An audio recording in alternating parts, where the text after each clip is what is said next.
La philosophie bantoue du père Placide Tempels, chapitre 5, Éthique bantoue, B. L'homme bon ou mauvais, l'éthique subjective, suite. 2. La mauvaise volonté, excitée ou provoquée. Les bantous connaissent des formes mineures de la méchanceté. Ils admettent notamment qu'un homme peut être provoqué et excité par d'autres au point que sa bonne volonté de vie s'inverse en volonté d'anéantissement. L'homme peut être amené à subir de telles avanies de la part de son prochain s'il se trouve entraîné, comme malgré lui, à prononcer des imprécations, à vouloir la réduction vitale d'autrui. Dans ces cas, l'homme se trouve aveuglé par l'emportement, son œil n'est plus clair.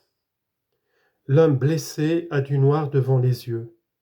Mu messo mufita fututu, c'est-à-dire l'obscurité vient devant les yeux, disent les Baluba. Ou bien, Bulobo, Boamu Kwatwa, l'excitation s'est emparée de lui. Ou bien, Nakwatwa Mansungo, c'est-à-dire je suis pris par la colère, disent-ils encore. Excitation, colère, assombrissement de l'œil ne sont pas des fautes. Ces états d'âme ne constituent pas un mal moral et par conséquent ils ne peuvent pas avoir de caractère juridiquement criminel.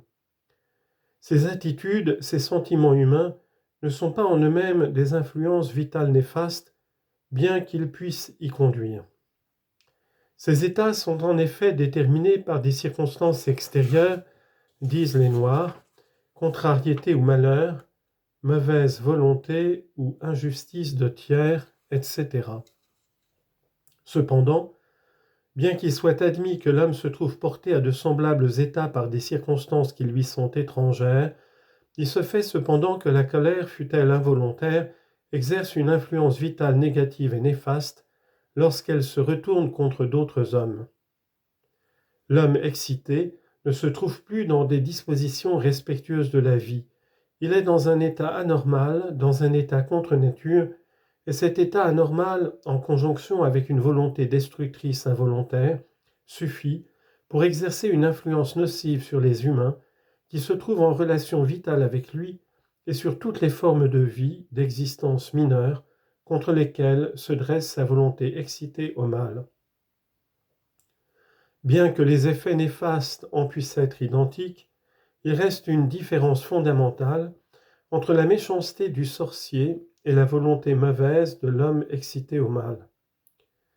On ne dira pas du sorcier, de l'anéantisseur, que la méchanceté s'est emparée de lui. On dira qu'il est méchant, que son influence vitale est mauvaise. De l'homme excité, on dira qu'il a été provoqué par des circonstances fâcheuses et qu'il a été pris de colère. Aussi longtemps que l'homme agit sous l'empire de la colère, aussi longtemps que l'obscurité lui reste devant les yeux, on ne lui comptera pas à faute les faits qu'il peut commettre. Il s'agit ici bien entendu d'une poussée de colère passagère, car la nature colérique produisant des explosions chroniques ou un état permanent sera comptée comme une expression de la méchanceté d'un homme pervers, d'un anéantisseur. Lorsque l'excité retrouve son calme, lorsque la colère le lâche et lorsqu'il commence à se rendre compte de tout ce qu'il a pu dire et faire sous l'empire de son emportement, il est obligé de corriger son influence destructrice involontaire pour revenir à une attitude, à une influence du respect de la vie, du renforcement de la vie. Comme cette colère excitée par un agent extérieur sait, de par sa nature extériorisée, il est obligé également de révoquer publiquement ses imprécations et ses malédictions et de témoigner sa bonne volonté, aussitôt que ses yeux voient à nouveau clair. Si par contre il s'entête, après qu'il est libéré de l'emprise de la colère, il est fautif, il y a chez lui une mauvaise volonté qui lui est imputable et que les circonstances atténuantes ne peuvent pas excuser plus longtemps. La preuve extérieure de ce qu'on sait dégager de toute influence néfaste volontaire est fournie en éjectant la salive. C'est ce qui se pratique notamment lorsque deux amis se réconcilient après dispute. On en use de même lorsque ceux qui ont nui à des tiers leur offrent réparation lors de la prétendue Confessio Parturientes, et encore lors de l'adieu d'un père à son fils, au départ duquel le premier s'était d'abord opposé. Nous aurons à revenir plus tard sur ces cas d'application particuliers. 3. La mauvaise influence vitale inconsciente. Ceux qui ont vécu parmi les Bantous ont rencontré fréquemment des illustrations vivantes de cas où un homme se voit accusé d'influence néfaste et se trouve condamné pour la maladie ou la mort d'un autre sans qu'il ne soit convaincu de faute ni même d'intention méchante. Souvent, les éléments de preuve font totalement défaut, et l'erreur judiciaire paraît évidente aux témoins européens. Et cependant, on constate que l'accusé, après avoir présenté une faible défense, se soumet aux indications et décisions des devins, des ordalies ou de la sentence des anciens et des sages, et accepte la peine qui lui est infligée. Pareil fait demeure inexplicable aux yeux des justiciers européens. Je crois en avoir trouvé une explication suffisante dans la philosophie des Bantous. Les forces vitales sont ordonnées par Dieu à l'exclusion de l'intervention humaine. La hiérarchie des forces est un ordonnancement ontologique, étranger à toute convention, à toute immixtion externe. Toutes les forces sont en relation d'interdépendance étroite, d'essence à essence, et sans recours à des moyens externes. Les forces vitales ne sont d'ailleurs pas des valeurs quantitatives mathématiques, ce ne sont pas non plus des valeurs qualitatives statiques définissables par la philosophie. Ce sont des forces agissantes, non seulement en elles-mêmes et sur elles-mêmes, mais des forces dont l'action peut irradier dans tout l'univers des forces, dans la mesure dans laquelle elles se propagent, suivant leurs relations vitales propres. Dans un village des Balouba, il m'est arrivé d'apercevoir un cabri tout contrefait, et les gens sont venus me dire « Le propriétaire de ce cabri ferait mieux de tuer sa bête, car elle va attirer le malheur sur tous les troupeaux du village. » Mainte auteur a signalé qu'autrefois, les Noirs jetaient à la rivière les nouveau-nés malvenus. Il est bien connu que les Bantous portent leurs malades hors des villages pour les soigner en brousse ou dans la forêt, et ne les ramènent que lorsqu'ils sont guéris. Je me suis laissé dire qu'un Noir de la région de Stanleyville s'en alla se suicider pour avoir levé la main sur sa mère.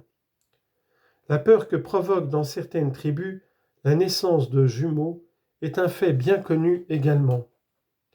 Dans la région de Milambwe, au nord de Kamina, des chasseurs tuèrent, il y a quelques années, une antilope à 5 pattes.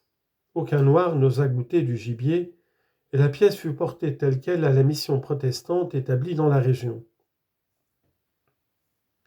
Ces cas prouvent que les Noirs admettent des influences vitales parfaitement inconscientes. Tout phénomène inusuel, tout être anormal, est désigné par les Balouba comme Bia Malwa, et ces excentricités sont considérées par eux comme un trouble dans l'ordre naturel, comme une force anormale extravagante. Or, si toutes les forces se trouvent en relation d'influence nécessaire par leur rang vital, il ne reste qu'un pas à faire vers la conclusion qu'une force, anormale en elle-même, aura habituellement, sinon nécessairement, une influence désordonnante envers les forces sur lesquelles elle exerce une action. Une monstruosité ne constitue pas plus qu'aucun être une force autonome, mais aura comme toute force une influence vitale. Cette influence vitale sera logiquement monstrueuse. Les Bantous semblent voir un certain automatisme dans l'influence réciproque des forces vitales, un peu comme nous verrions une relation nécessaire entre les engrenages d'une mécanique. Il suffit qu'un pignon soit excentrique pour troubler totalement le mouvement. Les Bantous admettent cette influence inconsciente non seulement pour les êtres inanimés, les plantes ou les animaux, mais encore pour le Muntu lui-même. Ils sont convaincus, me semble-t-il, que l'homme animé des meilleurs sentiments, de la meilleure intention vitale, peut néanmoins exercer une influence vitale néfaste, qui peut en effet se vanter de connaître les ordonnances vitales jusqu'en leur dernière ramification. Les lois générales de la causalité sont connues de tout Muntu, de même qu'appartient au patrimoine commun la connaissance des règles élémentaires de la physique bantoue, et tels sont notamment les critères permettant de distinguer les forces vitales. Cependant, la connaissance particulière et concrète reste toujours aléatoire, elle appartient au domaine des approximations et de l'hypothèse. Seuls les voyants ont la faculté de connaître avec certitude les choses particulières, et encore. Que de fois n'arrive-t-il pas aux devins de se tromper? Lubuko lutupile, disent les Baluba. La tentative de divination a échoué, elle a raté, à la manière dont le chasseur rate son gibier. L'échec d'une divination ne porte pas nécessairement les Noirs à conclure à la vanité de ce moyen de connaissance. Pour eux, ces avatars semblent choses fort naturelles, découlant de la nature même des choses, conformes à la nature de la force de la connaissance humaine.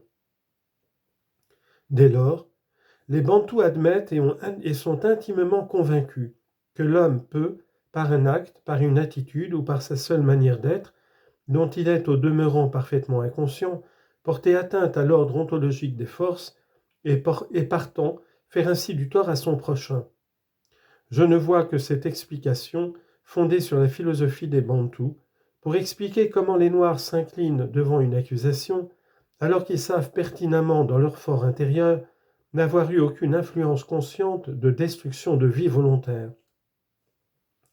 Il me semble qu'ils doivent se trouver dans un état d'esprit semblable à celui de l'apprenti chauffeur qui est convaincu d'avoir suivi le prescrit de la théorie, qui ne se souvient nullement d'une fausse manœuvre, mais qui, devant les plaies et les bosses de la machine démolie, n'osera pourtant point nier être l'auteur de l'accident. Personne ne conteste par ailleurs que la communauté bantoue se reconnaisse le droit de se défendre contre ce genre d'atteinte à l'ordre vital. La non-vie, la force destructrice de vie, ne peut être sujet de droit, elle est anti-ontologique.